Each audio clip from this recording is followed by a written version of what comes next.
কুল্লু নাফসিন যায়কাতুল মাউত, প্রত্যেক প্রাণীকে মৃত্যুর স্বাদ গ্রহণ করতে হবে, ঠিক কিনা? আপনারা কেউ চুপ করে বসে থাকবেন না। আমরা যখন মারা যাব আমাদের 6 দিন পরে হাতের নখগুলো উঠে যাবে, 9 দিন পরে মাথার চুলগুলো উঠে যাবে, 17 দিনের মাথায় আমাদের পেট ফেটে নাড়ি ভুঁড়ি গোলা পোকার খাদ্য হবে, ঠিক কিনা? আসুন সেই কথাগুলো সুরে সুরে বলার চেষ্টা করছি ইনশাআল্লাহ। আল্লাহ পাক আমাদের সকলকে কবরের সওয়ালখানা তৈরি করতে পারে যেন আল্লাহ পাক আমাদের সকলকে সেই তৌফিক দান করেন, বলি আমিন। আরো জোরে বলি আল্লাহুম্মা আমিন।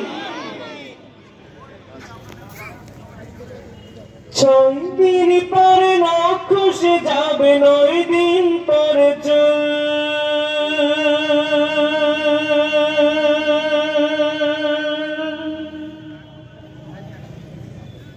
কবর গাহের সামান নিতে কইর না কেউ ভুল, কবর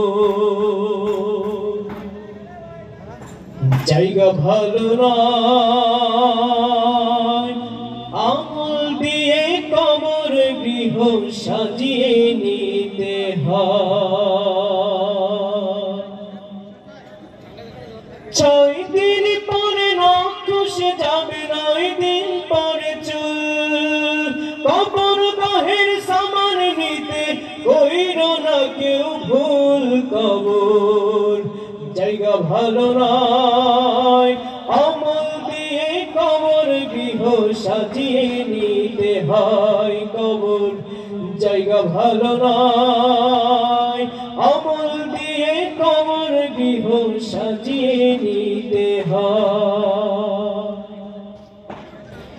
17 দিন পেট পেটে শেষ পোকার খাদ্য হবে, 60 দিন পরে গোশত থাকবে না, কঙ্কাল পড়ে রবে, ঠিক না? 17 দিন পেট পেটে শেষ পোকার খাদ্য হবে, 60 দিন পরে গোশত থাকবে না, কঙ্কাল পড়ে রবে, 90 দিনে হাড়গুলি সব, 90 দিনে হাড়গুলি সব আলাদা হয়ে রায়, কবর জায়গা ভালো নয়, আমল দিয়ে কবর গৃহ সাজিয়ে নিতে হয়, কবর জায়গা ভালো নয়, আমল দিয়ে কবর গৃহ সাজিয়ে নিতে হয়। দেহের চেয়ে অহম বড়, লোভ লালসার পাহাড়, হিংসায় কাল বিবেক হলো নফসের কালো আহার, ঠিক না?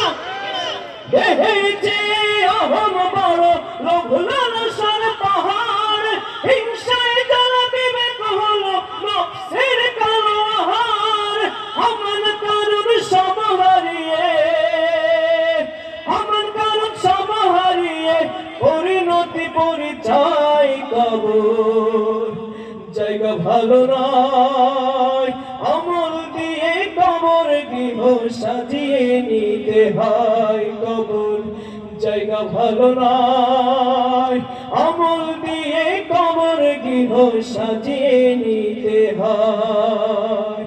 6 দিন পরে নখ খসে যাবে, 9 দিন পরে চুল, কবর গাহের সামান নিতে কইর না কেউ ভুল, কবর জায়গা ভালো নয়, কবর জায়গা ভালো নয়, কবর জায়গা ভালো নয়, আমল দিয়ে কবর গৃহ সাজিয়ে নিতে হয়, কবর জায়গা ভালো নয়।